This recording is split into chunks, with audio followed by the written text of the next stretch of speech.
Hi guys, today we will be reading chapter 21, The Heart of a Mouse, from The Witches by Roald Dahl. It was lovely to be back in Norway once again in my grandmother's fine old house. But now that I was so small, everything looked so different, and it took me quite a while to find my way around. Mine was a world of carpets and table legs and chair legs and little crannies behind large pieces of furniture. A closed door could not be opened, and nothing could be reached that was on the table. But after a few days, my grandmother began to invent gadgets for me in order to make life a bit easier. She got a carpenter to put together a number of slim, tall stepladders, and she placed one of these against each table in the house so that I could climb up whenever I wanted to. She herself invented a wonderful door-opening device made out of wires and springs and pulleys with heavy weights dangling on cords, and soon every door in the house had a door opener on it. All I had to do was to press my front paws to a tiny wooden platform, and hey, presto, a spring would stretch and a weight would drop and the door would swing open. Next, she rigged up an equally ingenious system whereby I could switch on the light whenever I entered a room. I cannot explain how it worked because I know nothing about electricity, but there was a little button let into the floor near their door in every room in the house, and when I pressed the button gently with one paw, the light would come on.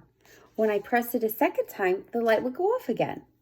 My grandmother made me a tiny toothbrush using a matchstick for the handle, and into this she stuck little bits of bristle that she had snipped off one of her hairbrushes.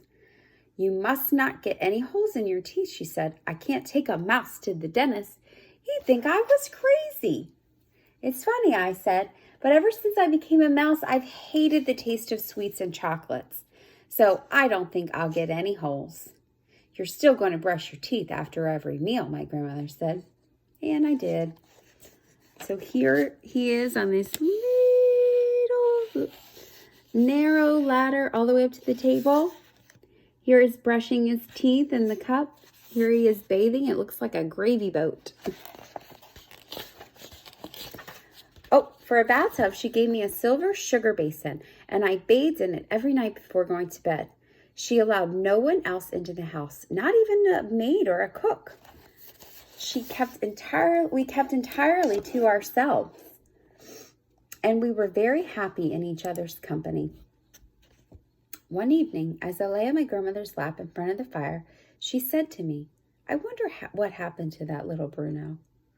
I wouldn't be surprised if his father gave him to the hall porter to drown in a bucket," I answered. "I'm afraid you might be right," my grandmother said. "That poor little thing." We were silent for a few minutes, my grandmother puffing away at her black cigar while I dozed comfortably in her warmth. "Can I ask you something, Grandmama?" I said. "Ask me anything you like, my darling. How long does a mouse live?" She said, "I've been waiting for you to ask me that." And there was a silence. She sat there smoking away and gazing at the fire. "Well," I said, "how long do we live, us mice?" "I've been reading about mice," she said. "I've been trying to find out everything I can about them." "Go on then, Grandmama. Why don't you tell me?" "If you really want to know," she said, "I'm afraid a mouse doesn't live for a very long time." "How long?" I asked. "Well, an ordinary mouse only lives for about 3 years," she said.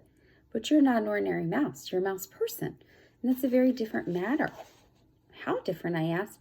"How long does a mouse person live, Grandmama?" "Longer," she said, "much longer." "How much longer?" I asked. "A mouse person will most certainly live for 3 times as long as an ordinary mouse," my grandmother said, "about 9 years. "Oh, good," I cried. "That's great. It's the best news I've ever heard." And here they are having a conversation. He's here. "Why do you say that?" she asked, surprised. "Because I would never want to live longer than you," I said. "I couldn't stand being looked after by anybody else." There was a short silence. She had a way of patting me behind the ears with the tip of one finger, and it just felt lovely. "How old are you, Grandma?" I asked. "I'm 86, she said. Will you live another 8 or 9 years? I might, she said, with a bit of luck. Well, you've got to, I said, because by then I'll be a very old mouse and you'll be a very old grandmother. And soon after that, we'll both die together. That would be perfect, she said. I had a little doze after that. I just shut my eyes and thought of nothing and felt at peace with the world. Would you like me to tell you something about yourself that is very interesting, my grandmother said. Oh, yes, please, Grandmama, I said without opening my eyes. I couldn't believe it at first, but apparently it's quite true, she said. Well, what is it? I asked. The heart of a mouse, she said.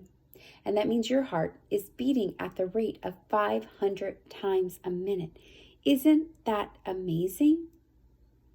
That's not possible, I said, opening my eyes wide. It's as true as I'm sitting here, she said. It's a sort of miracle. That's nearly 9 beats every second, I cried, working it out in my head.